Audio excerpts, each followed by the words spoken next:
올라 아토입니다. 반갑습니다. 금일 오전 한국 시간으로 11시 대만에서 오늘부터 개최되는 컴퓨텍스에서 AMD의 키노트 행사가 있었습니다. 사전에 관련한 정보를 계속 접하셨던 분들은 아시겠지만 굉장히 많은 기대를 하셨을 테고 또 많이 기다리셨을 겁니다. 2시간 정도 라이브 중계 방송을 통해서 이 키노트 행사장의 모습을 시청자분들과 함께 지켜봤었는데요. 금일 AMD의 키노트 행사는 일단 역대급이라고 봐야 할 것 같습니다. 기대했던 라이젠 3000에 관련한 정보가 공개되었고 공개된 정보는 기대 이상이었습니다. 실시간 라이브를 함께 하지 못하셨던 분들을 위해서 AMD 키노트의 주요 내용을 정리해 보도록 하겠습니다. 우선 행사의 시작은 AMD의 키노트 스타일을 그대로 보여줬습니다. 현 시장의 상황과 AMD가 집중하고 있는 부분을 소개했고 그와 더불어서 다양한 파트너 관계를 대외적으로 보여주는 부분이 진행되었습니다. 이 에픽 로마와 관련하여 앞으로의 서버 시장의 중요성 그리고 슈퍼컴퓨터와 서버 시장에서 다양한 성과를 내고 있는 AMD의 모습도 조명했습니다. 그리고 AMD와 소니와의 이 협업에 대해서도 언급이 되었고요. 차세대 7나노 부품들이 들어가는 차세대 콘솔에 대해서도 언급하는 모습을 볼 수 있었습니다. 자, 많은 기대를 모았던 나비 관련해서는 아쉬움이 조금 남는 부분이 있습니다. AMD는 차세대 나비 GPU가 탑재될 제품을 살짝 공개했습니다. 우선 기존 라데온의 GCN 아키텍처와는 다른 RDNA 아키텍처가 적용된 것을 강조했습니다. 라데온 DNA 아키텍처라고 밝혔습니다. 세부적으로는 기술적인 언급보다는 기존 GCN 아키텍처와는 다르고 이전 세대 대비 클럭 속도가 향상되었으며 그와 더불어 낮은 전력으로 구동되는 것을 시사했습니다. 또한 일반 소비자를 대상으로 하는 첫 PCI Express 4.0 게이밍 GPU라고도 밝혔고요. 나비 GPU 공개에 앞서 언급한 RDNA에 대해서 이 세 가지 특징을 정리해서 밝혔는데요. 이 GPU의 컴퓨터 유닛의 디자인을 새롭게 했고요. 이로 인해서 효율성이 향상되었고 IPC는 이전 배가 대비했을 때 25% 향상되었다고 합니다. 또한 멀티레벨의 캐시 구조와 업그레이드된 파이프라인을 통해서 레이턴시를 감소시켰고 대역폭은 증가 그리고 역시 전력 사용량은 낮췄다고 합니다. 이 행사에서 리사수가 밝힌 바로는 RDNA 아키텍처를 통해 이전 배가보다 와트당 성능을 50% 이상 향상시킬 수 있도록 설계를 했다고 합니다. 그리고 모두가 궁금해했던 나비 GPU의 첫 공개 모델은 RX 5700입니다. 커뮤니티 등을 통해서 RX 3000 시리즈라는 루머가 돌았던 것과는 다르게 AMD는 5000 네이밍을 사용했습니다. GPU 칩을 직접 손에 들고 공개한 리사수는 GPU가 조금 작아 보일 것이다. 좀 작은 건 맞지만 7나노 공정으로 인해서 이 작은 GPU가 엄청난 성능을 보여준다라고도 이야기했습니다. 이 스트레인지 브리게이드라는 게임을 통해서 RTX 2070과 RX 5700의 벤치마크를 보여줬습니다. 벤치 화면의 좌측 상단을 보면 이 빨간색으로 프레임이 나오는 것을 볼 수 있습니다. 평균적으로 10프레임 정도 높은 성능을 RX 5700이 보여줬고요.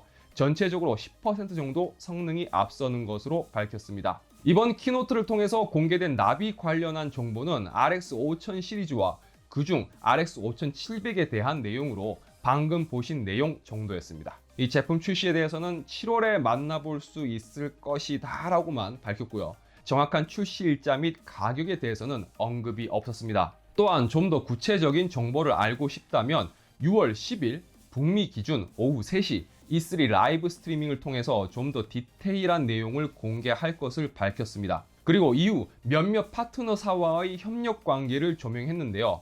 마이크로소프트와의 협력 관계를 보여줬으며 마이크로소프트의 경우 2세대 라이젠 모바일 프로세서를 탑재한 노트북과 윈도우 10과 이 AMD의 협력 관계 그리고 AMD의 하드웨어 관련한 드라이버를 직접 마이크로소프트에 제공함으로써 빠른 OS 상의 적용과 업데이트 부분을 강조했습니다.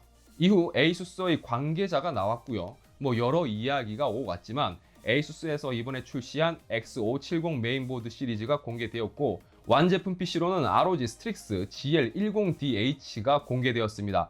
그리고 해당 PC에는 이 AMD의 라이젠 3000 시리즈가 탑재되는 것도 밝혔고요. 자, 그 다음에 에이서 관계자도 잠시 나왔는데 에이서의 니트로5 신형 노트북을 공개했으며 당연히 라이젠 CPU와 라데온 그래픽이 탑재되었습니다. 그리고 에이서 역시 이 완제품명의 데스크탑을 출시할 예정이고 라이젠 3000 시리즈 CPU와 RX 5000 시리즈의 그래픽 카드를 동시 탑재한 최초의 데스크탑을 출시할 것이라는 부분을 강조했습니다. 그리고 이어진 이 대망의 라이젠 3000의 공개입니다. 리사수는 먼저 젠2가 이전 세대에 대비해서 가지는 장점에 대해서 설명했습니다.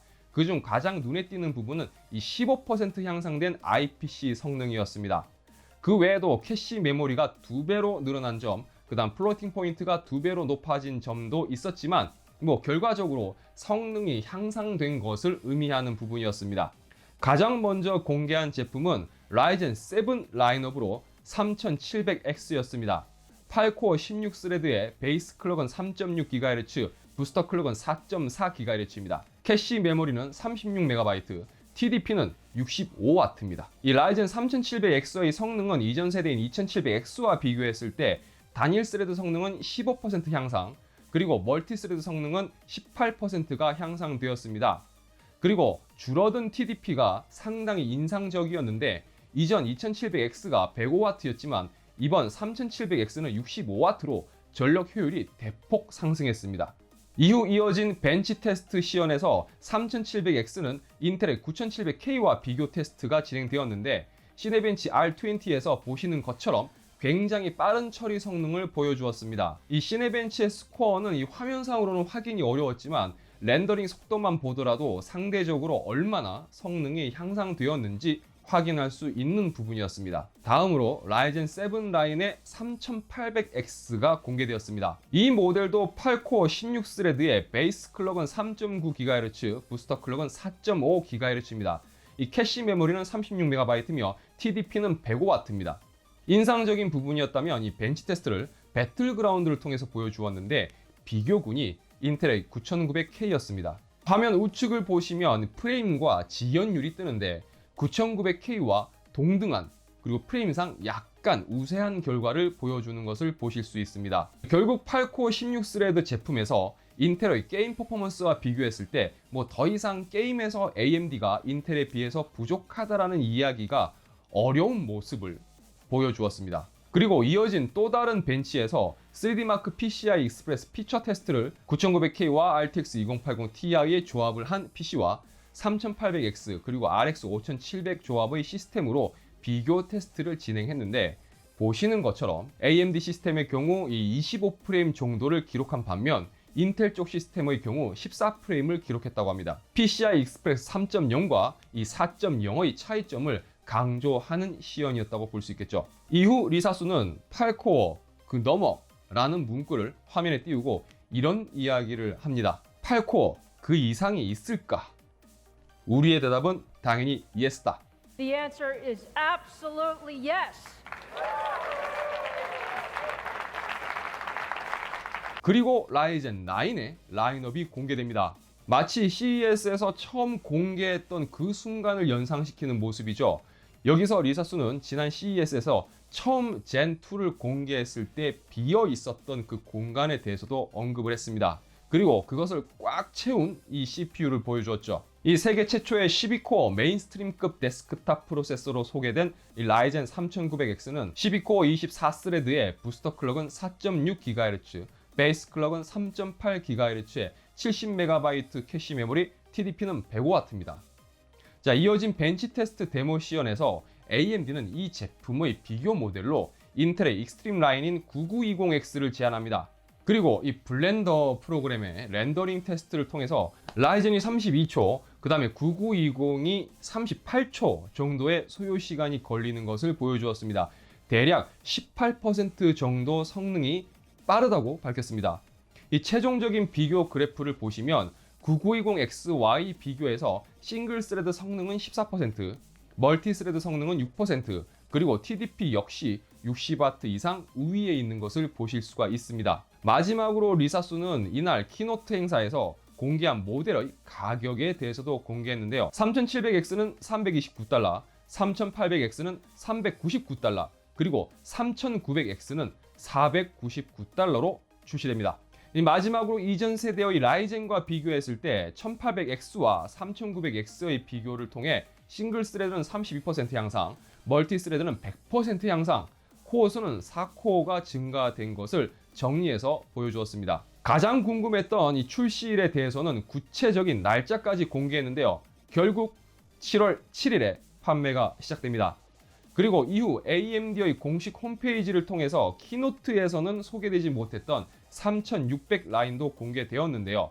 이 부분을 통합해서 정리한 표를 보여드리도록 하겠습니다. 이 라이젠 3600 시리즈는 6코어 12스레드 모델이며 3600과 3600X 두 가지 모델로 출시됩니다. 뭐 차이점이라고 한다면 기본 클럭 스피드가 약간 차이가 나고요. TDP는 30W 정도의 차이가 있습니다. 출시 가격은 3600 모델이 $199, 그리고 3600X가 $249입니다. 이로써 라이젠 3000의 기본적인 라인업이 모두 공개되었으며 가격은 $199부터 최대 $499 사이의 제품군이 형성되게 되었습니다. 자, 6코어부터 8코어 그리고 12코어까지 이번 AMD 키노트는 정말 역대급이었다라고 말할 수 있을 것 같은데요. 특히나 공개된 제품의 성능도 놀라웠지만 이 제시된 가격까지 생각해 본다면 정말 AMD가 이번에 일을 냈구나 라고 생각할 수 있을 것 같습니다. 이제 7월 7일 출시까지 생각해 본다면 대략 한 달하고 2주 정도 남았습니다. 오늘 라이브를 통해서 또는 이 영상을 통해서 AMD의 새로운 라이젠 3000 공개를 접하신 여러분들의 소감은 어떠신가요? 이제 6월에 있을 나비의 좀 더 디테일한 공개를 기다리며 그동안 많은 이들의 희망회로를 불태웠던 AMD의 멋진 결과물에 응원의 박수를 보냅니다. 자, 이번 영상은 여기까지입니다. 영상 유익하시다면 좋아요와 구독 꼭 부탁드리겠습니다. 새로운 영상을 놓치고 싶지 않으시다면 알람 설정 잊지 마시고요. 저는 다음 영상에서 다시 인사드리도록 하겠습니다. 시청해주셔서 감사합니다.